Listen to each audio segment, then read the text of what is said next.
我原来是做动画电影的，最早像在小马奔腾、完美世界等公司工作。但是呢，我这个人一直比较喜欢植物。几年前我从公司出来以后，在郊区找了一块大概有1万多平的荒地，慢慢打造，直到现在呈现出一个北方独有的自然主义的花园。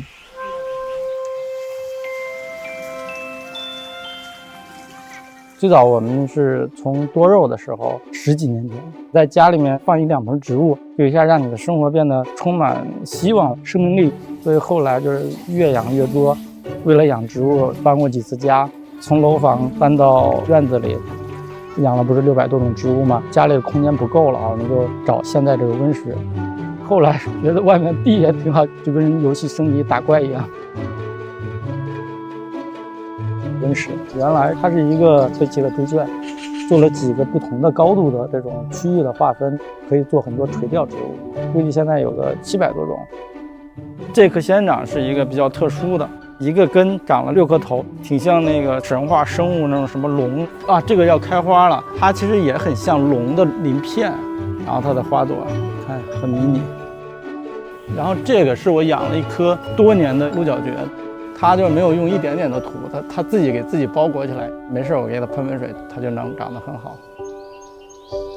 出来以后，香草园、屋顶花园、英式花园、沙地花园、湖畔花园，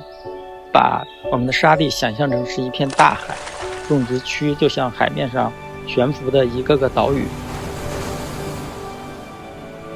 大量的都是宿根的观赏草，几十个品种的，配合一些这种不同季节开花的植物。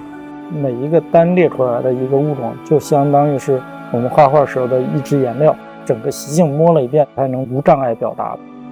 做了好多这种不同视角的区域，就是有的地方高一点，有的地方下沉下去，肩膀刚好是和地面的高度，你是被植物这样包围着，像在沙地里跑的猫啊，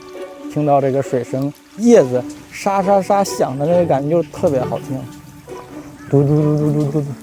我发现很多野生的这个喜鹊啊、黄鼠狼啊、蜻蜓、青蛙很多，自己形成一个天然的生态。好快要地震了！平时他们上学上班，周6日他们跟我就来花园。社畜忙了一周，就跟一个皮筋一样，需要松一松。周末我们基本上都是处于一种通过劳作放松，对我来讲就是一下子唤起的是那种童年的那种感觉。3颗莲子，这是小茅草，这个是田叶菊。小朋友来这一天都不用你管，我都不用管他，就是他是可以自己找到各种各样的玩法的，体力呀、耐力呀，就非常强，他特别皮。我自己育儿的原则就是陪伴，其实就像它是一棵植物，我可以给你浇水，也可以施肥，但是发芽生根，遇到恶劣的天气，这些事情他都得自己面对啊，他得自己去找。整个大的风气，人到了中年就跟现在这个越来越不值钱了。我觉得很多人，尤其是在1线城市工作的人，都会有巨大的心理压力，就像悬在头顶的一把利剑一样。我觉得选择这个也不算难，当时就想不管怎样吧，都要自己能掌握自己的命运，干点事，不能所有的命运都交给了自己无法掌握的。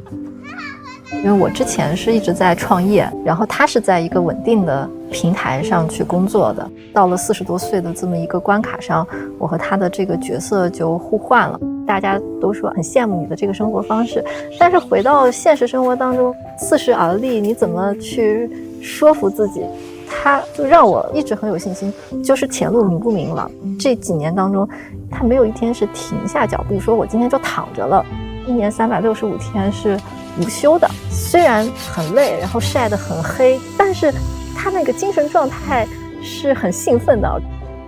亲手一点一点的去触摸新的东西，就算是最后不行了，这些年攒下来的钱，我们回老家，至少他会种菜吧，对吧？就是你有这个心理的底线，就是放弃掉一些固有的执念，不断的打破自己。我觉得我这几年就是在这儿积累经验，我希望北方也能是一个真正的物种多样性这样的一个环境，不是大家常规理解的很单调。人生做不了几个重要的事，我如果一件事做成了，我觉得我就很知足。